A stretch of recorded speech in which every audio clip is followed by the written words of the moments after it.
Hello, welcome back to Calm Rings with Roy, the only show where we read things. The used freezer, not remotely cool now, had row upon row of empty shelf space. Hooks hung from the ceiling, probably for hanging cuts of meat, and as I stood inside for a moment, I noticed they were swinging. Each hook swung in a random direction, but their movements were so slow and small that it was almost impossible to see.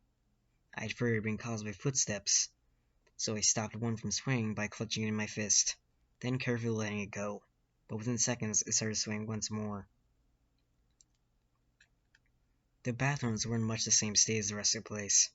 Just like the Treasure Island Resort, someone had methodically smashed each porcelain commode with coconuts and other implements. There was about half an inch of rancid, stinking stage-end water on the floor, so I didn't stay there very long. What's odd is that the toilets and the sinks and the bits in the Lee's bathroom, yes, I went there, all dripped, leaked, or just ran freely. It seemed to me that they should have shoved the water long ago. There were plenty of rooms in the resort, but naturally I didn't have time to look at them all. The few I did peer into were similarly wrecked, and I didn't expect to find anything there.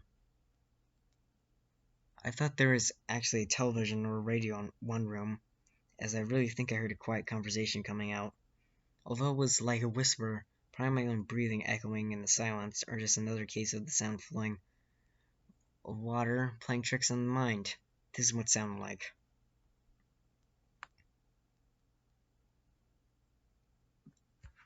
I didn't believe it. I don't know that. I don't know that. Your father told you. I know, that sounds ridiculous. I'm just telling you what I experienced. Why I thought there might have been something running in that room, or worse, some vacancy would hold up there, and probably would have knifed me. At the front doors of the palace again, I figured I hadn't found anything of note, and had wasted the trip up. As I looked out the door, I noticed something interesting in the courtyard that I apparently missed. Something that would give me at least one thing to show for all my trouble, even if it's just a photograph. There was a lifelike statue of a python, maybe 80 feet long, curled up and sunning itself on a pedestal right in the center of the area. It was also time for the sun to start setting, so the light fell into the object in the perfect way for a photograph.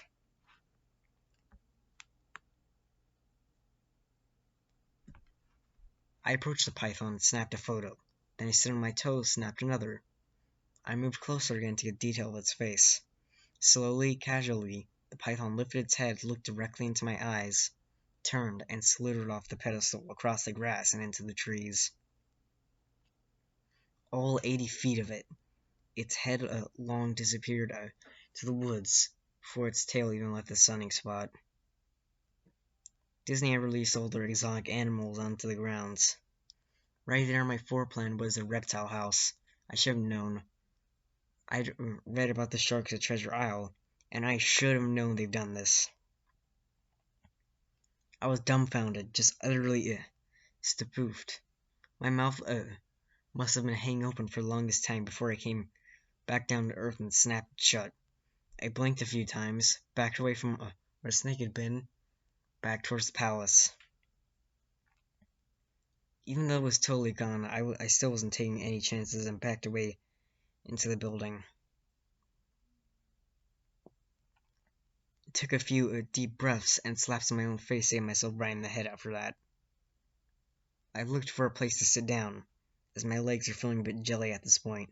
Of course, there was no place to sit down unless I wanted to recline the broken glass and dead leaf carpet, or haul myself onto a desk of questionability, reliability. I'd seen some stairs near Mowgli's palace, and decided to go have a seat there until I felt better. The staircase was far enough from the front of the building to be relatively clean, safe for a startling amalgamation of dust. I pulled a wedge of metal off the wall, once again painted with "Abandoned by Disney," a motto I'd become accustomed to. I placed the wedge on the stairs and sat on it to keep at least somewhat clean.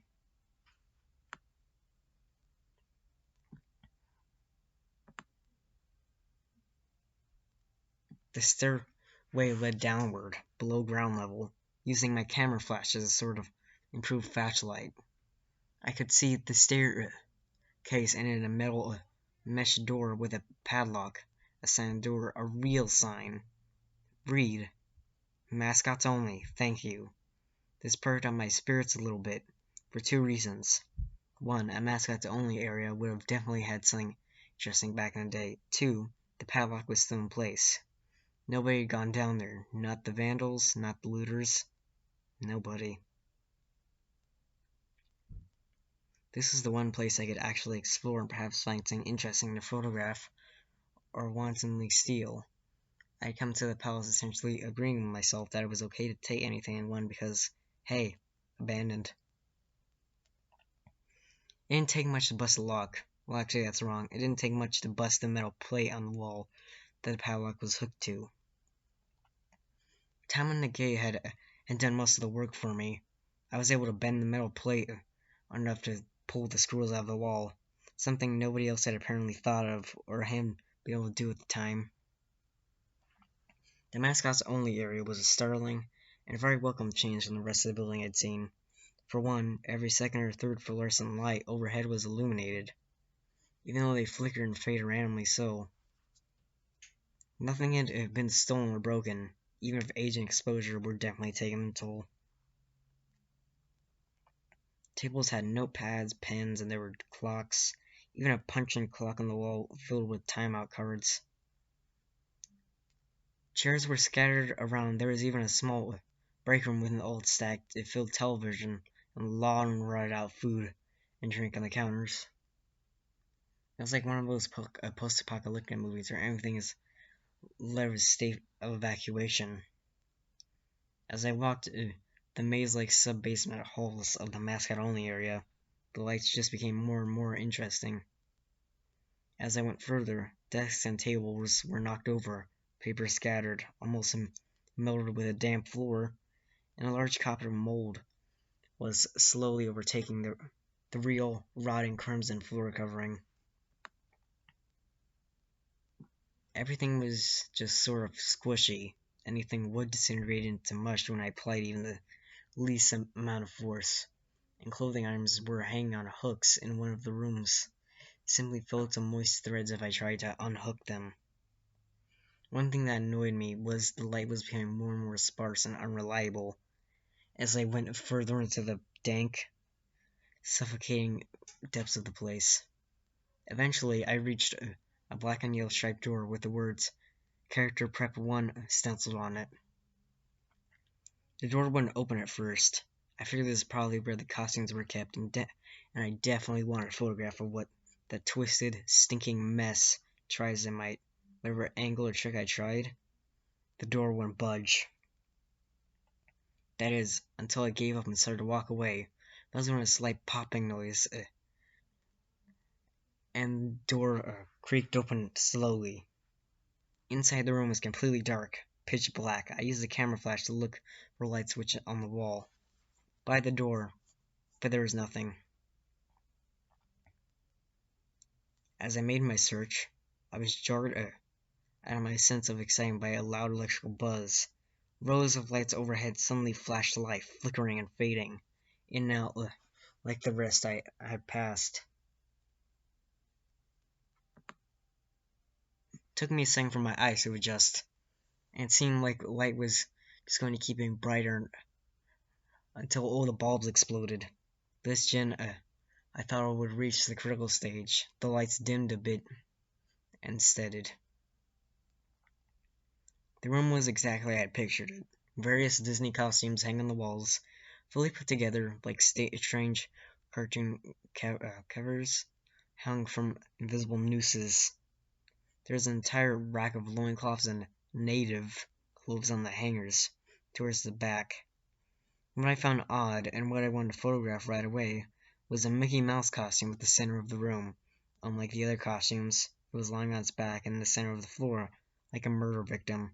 The fur on the costume was rotting and shedding, creating bare patches.